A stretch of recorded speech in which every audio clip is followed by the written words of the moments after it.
ರೇಣುಕಾಸ್ವಾಮಿ ಹತ್ಯೆ ಕೇಸ್ನಲ್ಲಿ ಇವತ್ತಿನಿಂದ ಮತ್ತೊಂದು ಹಂತದ ವಿಚಾರಣೆ ಆರಂಭ ಆಗಲಿದೆ. ಇಷ್ಟು ದಿನ ಸ್ಥಳ ಮಹಜರು ಅಂತದ್ದೆಲ್ಲ ನಡೀತು. ಇವತ್ತಿನಿಂದ ಮುಖಾಮುಖಿಯಾಗಿಸಿ ಆರೋಪಿಗಳನ್ನ ಮುಖಾಮುಖಿಯಾಗಿಸಿ ವಿಚಾರಣೆ ಆರಂಭ ಆಗುತ್ತೆ. ಪೊಲೀಸರ ನಿಜವಾದ ಡ್ರಿಲ್ ಆರಂಭ ಆಗೋದು ಇವತ್ತಿನಿಂದ.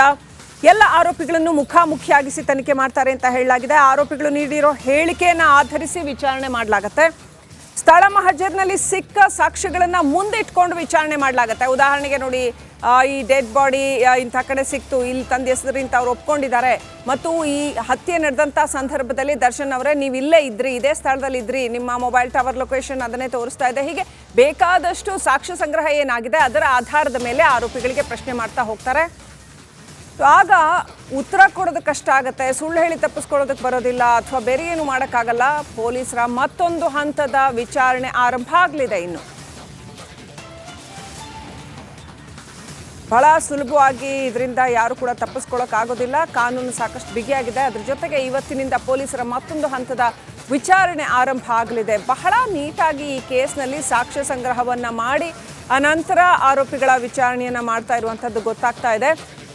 ಡೇ ಒನ್ನಿಂದನೂ ಇದು ಒಂದು ಬಹಳ ಪ್ರಭಾವಶಾಲಿ ವ್ಯಕ್ತಿಗಳ ಕೇಸ್ ಆದರೂ ಕೂಡ ಇದರಲ್ಲಿ ತನಿಖೆ ಬಹಳ ಸ್ಟ್ರಿಕ್ಟ್ ಆಗಿ ನಡೀತಾ ಇದೆ ಅನ್ನೋದನ್ನ ನಾವು ಗಮನಿಸ್ತಾ ಇದ್ದೀವಿ. ಪೊಲೀಸರು ಬಹಳ ಅಚ್ಚುಕಟ್ಟಾಗಿ ತನಿಖೆಯನ್ನು ಕೈಗೊಂಡಿದ್ದಾರೆ.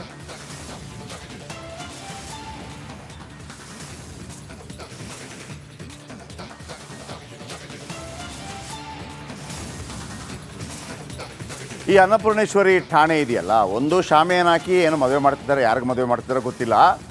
ಮತ್ತೊಂದು ಕಡೆ ಆ ರಸ್ತೆಯನ್ನು ಬಂದ್ ಮಾಡಿದರು, 144 ಸೆಕ್ಷನ್ ಹಾಕಿದ್ರೆ ರಸ್ತೆ. ಅರೆ ಯಾವುದೋ ಕಿತ್ತೋಗಿರೋ ನನ್ನ ಮಕ್ಕಳು ಯಾವುದೋ ಮಾಡ್ಕೊಂಡ್ರು ಅಂತ ಅಂದ್ಬಿಟ್ಟು ಜನಸಾಮಾನ್ಯರಿಗೆ ಯಾಕ್ರಿ ತೊಂದರೆ ಕೊಡ್ತೀರಿ? ಇದು ಒಳ್ಳೆ ಕಥೆ ಆಯ್ತಲ್ಲ. ತೊಂದರೆ ಯಾರಿಗೆ ಹಾಕಬೇಕು? ನಡಿ ಈಗ ಶುರು ಮಾಡೋಣ.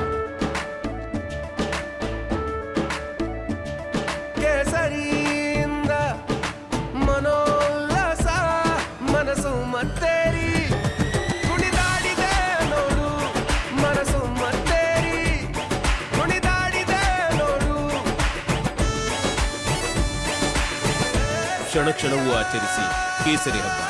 ವಿಮಲ್ ಬಾಯಲ್ಲಿ ಹೇಳಿ ಕೇಸರಿ. ಯಾರು ಕಿರಿಕಿರಿ ಮಾಡ್ದ ಅವನಿಗೆ, ಅವನನ್ನು ನೆಲದಲ್ಲಿ ಕೂರಿಸಿ ಚಡ್ಡಿ ಬಿಚ್ಚಿಸಿ ಯಾರು ಬೇಡ ಅಂದರು? ಚಡ್ಡಿಯಲ್ಲಿ ಕೂರಿಸಿ ಅವರನ್ನೆಲ್ಲ 13 ಜನರನ್ನು ಯಾರು ಬೇಡ ಅಂದರು? ಜನರಿಗೆ ಯಾಕೆ ತೊಂದರೆ ಕೊಡ್ತಾ ಇದ್ದೀರಿ?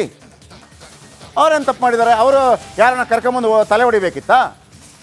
ಅರೆ ಯಾವಾಗ ರೋಡ್ ಬಂದ್ ಮಾಡಿ ಜನರಿಗೆ ಕಿರಿಕಿರಿ ಮಾಡಿದ್ರೋ, ರಿಪಬ್ಲಿಕ್ ಕನ್ನಡ ನಿನ್ನೆಯಿಂದ ದೊಡ್ಡ ವರದಿ ಮಾಡ್ತಾ ಇದೆ. ಆಮೇಲೆ ಶಾಮಿಯಾನ ಕೂಡ ತೆಗಿಬೇಕು. ಏನಂತೆ? ಇವರ ಫೋಟೋ ತೆಗೆದುಬಿಟ್ಟು ವಿಡಿಯೋ ಹಾಕ್ಬಿಟ್ರೆ ಏನಂತೆ? ಇವರೇನು ಚಿನ್ನದ ಗಟ್ಟಿ ತುಂಡು ಇವರೆಲ್ಲ? ನೋಡಿ ಈ ಥರ ಬಂದಿತ್ತು, ಈಗ ಓಪನ್ ಆಗಿದೆ ನಿರಂತರವಾಗಿ. ಯಾಕೆ ಕಿತ್ತೋಗಿರೋ ನನ್ನ ಮಕ್ಕಳೆಲ್ಲ ಏನೆಲ್ಲ ಮಾಡ್ಕೊಂಬಂದಿಲ್ಲಿ ಪೊಲೀಸ್ ಸ್ಟೇಷನಲ್ಲಿ ಕೂತ್ಕೊಳ್ಳೋದಂತೆ, ಸಾರ್ವಜನಿಕರಿಗೆ ತೆರಿಗೆ ಕಟ್ಟೋ ಸಾರ್ವಜನಿಕರಿಗೆ ತೊಂದರೆ ಮಾಡೋದಂತೆ. ಈಗ ಇದೆಲ್ಲ ಹೇಳಿದ ನಂತರ ಅವರನ್ನು ಬಿಟ್ಟಿದ್ದಾರೆ. 13 ಜನರನ್ನು ಚಡ್ಡಿಯಲ್ಲಿ ಕೂರಿಸಿ ಯಾರು ಬೇಡ ಅಂದರು? ಅದನ್ನು ಬೇರೆಯವರು ವಿಡಿಯೋ ಮಾಡಿ ಹಾಕಲಿ, ಗೊತ್ತಾಗಲಿ ಪ್ರತಿಯೊಬ್ಬರು ಕೂಡ ಯಾರ್ಯಾರನ್ನು ಈ ಥರ ಮಾಡಿದರೆ ನಮ್ಮನ್ನು ಕೂಡ ಚಡ್ಡಿಯಲ್ಲಿ ಕೂರಿಸ್ತಾರೆ ಅಂತೇಳಿ ಗೊತ್ತಾಗಲಿ. ನೀವು ಶಾಮಿಯಾನ ಹಾಕ್ಬಿಟ್ಟು ಏನೂ ಕಾಣಬಾರ್ದು. ನೋಡಿ ಈಗ ಬಿಟ್ಟಿದ್ದಾರೆ, ಓಪನ್ ಮಾಡಿದ್ದಾರೆ. ಈಗ ಶಾಮಿಯಾನ ತೆಗಿಬೇಕು ನೀವು ನಿಜ ಹೇಳಬೇಕು ಅಂತಂದರೆ.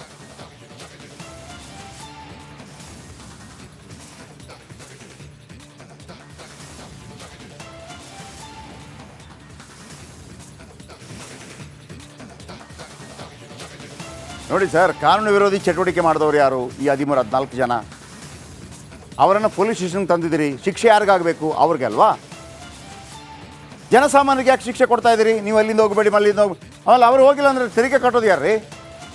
ಆಮೇಲೆ ಶಾಮಿಯಾನ ಅಂತೆ, ಶಾಮಿಯಾನ ಅವ್ರು ಯಾರು ಕಾಣಬಾರ್ದು ಅಂತೇಳಿ. ಯಾಕೆ ಕಾಣಬಾರ್ದು? ಚಡ್ಡಿಯಲ್ಲಿ ಕೂರಿಸಿ ಅವ್ರನ್ನ, ಫೋಟೋ ತೆಗೆದು ಹಾಕಲಿ, ಎಲ್ಲರಿಗೂ ಗೊತ್ತಾಗಲಿ. ಈ ಥರ ಮಾಡಿದರೆ ಚಡ್ಡಿಯಲ್ಲಿ ಕೂರಿಸ್ತಾರೆ ಪೊಲೀಸ್ ಸ್ಟೇಷನಲ್ಲಿ, ಗೊತ್ತಾಗಲಿ. ನೀವು ಯಾಕೆ ಶಾಮಿಯಾನ ಹಾಕ್ಬಿಟ್ಟು ಚಿನ್ನಾರನ್ನ ಮಾಡ್ತಾ ಇದ್ದೀರಿ ಅವ್ರಿಗೆ? ಹಾಂ,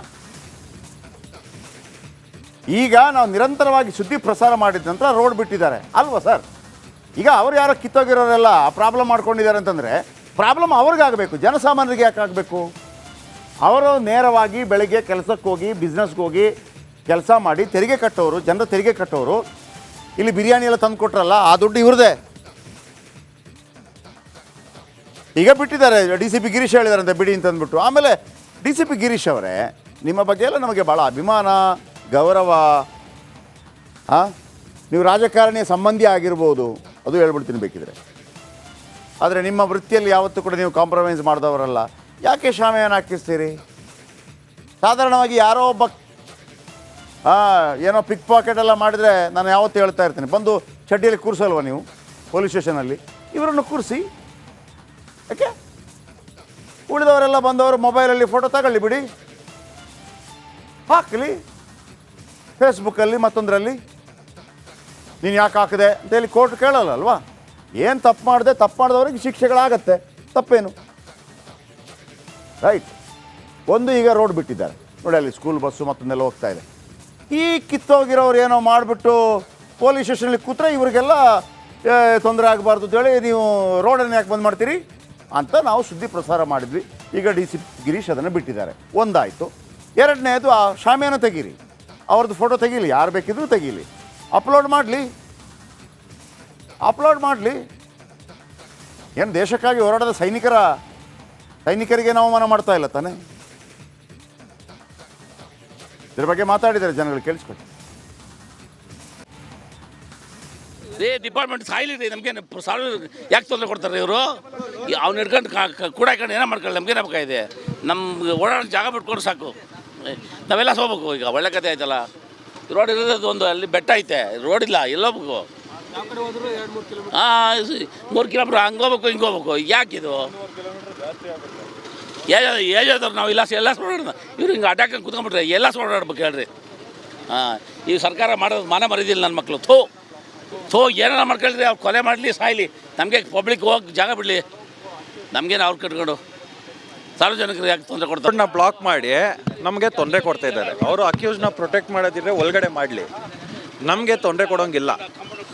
ನಮಗೆ ಅನಾವಶ್ಯಕವಾಗಿ ಈ ಥರ ತೊಂದರೆ ಕೊಟ್ಟರೆ ಸಾರ್ವಜನಿಕರಿಗೆ ನಮಗೆ ಇದಾಗತ್ತೆ. ಇದು ಸರ್ವಾಧಿಕಾರನೇ. ಇದು ಅವ್ರು ಪೊಲೀಸವ್ರು ಏನು ಬೇಕಾದ್ರೂ ಮಾಡ್ಕೊಳ್ಬೋದಂತನಾ?